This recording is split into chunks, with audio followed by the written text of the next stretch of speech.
You buy the politicians. All politicians are prostitutes. They go to the highest bidder. The question is, who has the money to take her out tonight? So all our political systems establish businesses. With your businesses, buy the political system. Buy the political system. The political machinery is up for sale to the one who has money. Brothers and sisters have been sharing the videos from Joshua MAPONGA about Africa. Sometimes he speaks about the leadership in the continent, and sometimes he reminds us the value of our own resources. So I want you and me to listen to this speech once he speaks a lot of things, and I hope you will get something on this. And I know what Joshua MAPONGA speaks is almost true. So let us listen to the speech, then we'll discuss it later at the end of the video.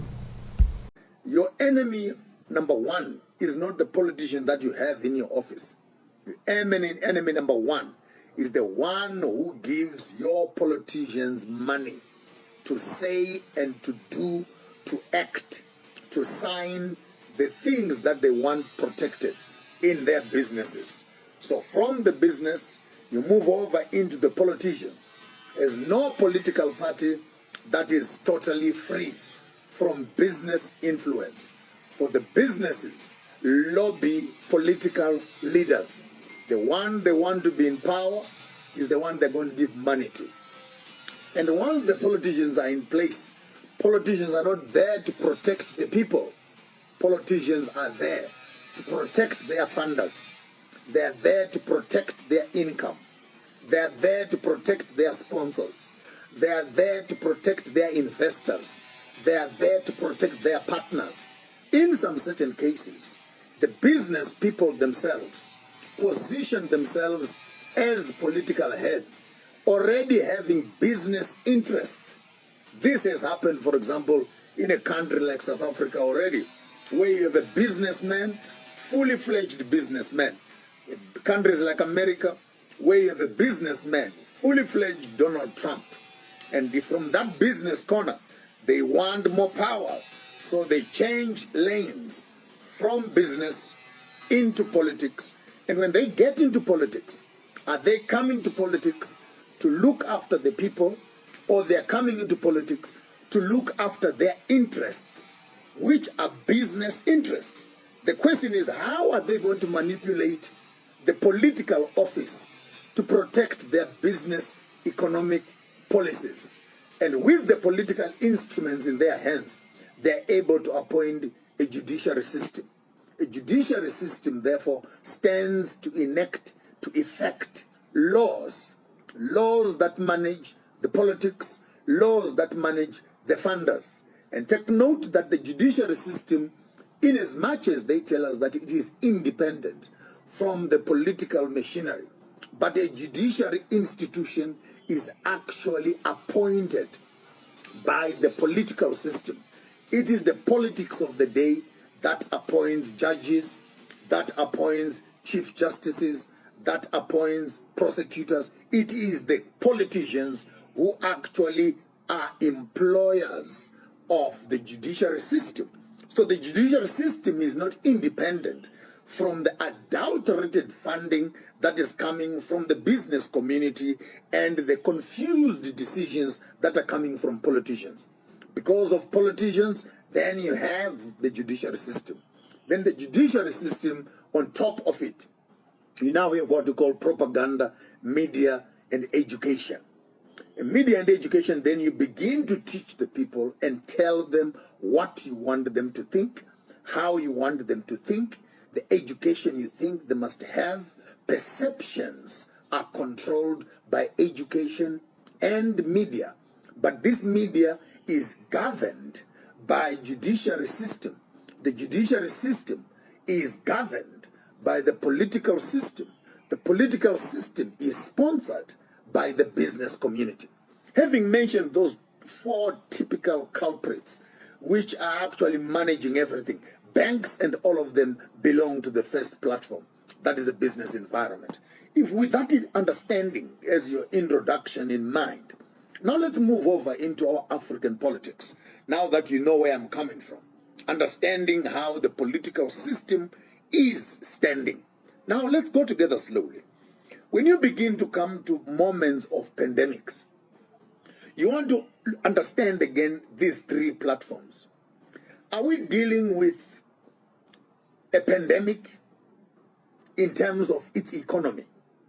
How does this pandemic affect the economy? What investments are needed in this pandemic? Which businesses stand to benefit from this pandemic? Which businesses stand to lose from this pandemic? And in these businesses, who has power to influence the running of the country, managing the pandemic itself? So level number one, there's what I might want to call the business, the economics of a pandemic. Because in this pandemic, millionaires and billionaires have been born from selling things, masks, sanitizers, testing kits, and those in essential services, cleaning up offices, sanitizing offices, and the rest of it. And those who are in internet and media, the Zoom owners. I want to know who owns Zoom. Now we are there discussing your business. No, we're no longer going to the office. We're now Zooming our meetings. Where are the servers of the Zoom meetings? While you are busy Zooming your ideas, big boys are listening to your conversations, listening to your strategies, planning for you ahead of schedule. Now they know what people in South Africa are talking about, what people in Uganda are talking about. You are able to actually synchronize world business in a day and say, these are the agendas. This is the agenda of the African continent being managed by an internet-based platform. So these businesses that are beginning to mushroom up now, including about Facebook, including about WhatsApp, including about Twitters, including about Zoom, about Stream Live, Be Live, and the rest of them. The question is, how do they stand to benefit from this business? So there is, and what I want to term the economics of the pandemic. And you need to think, what are the economic implications, short-term, medium-term, and long-term of the pandemic? Without sounding an alarm, I heard from a reliable source, those vaccines, that's media for you.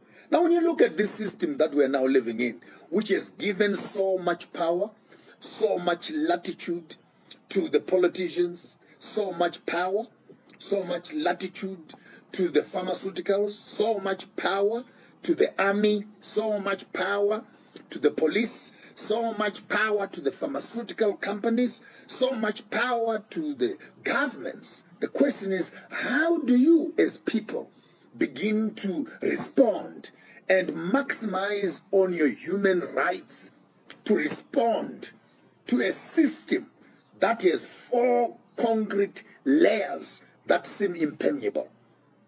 Business-wise, you don't have money, therefore you can't talk. Political-wise, you don't have influence, you can't talk. Legally-wise, there's enough laws that can manage you and keep you out of track. Media-wise, you cannot say that on public media.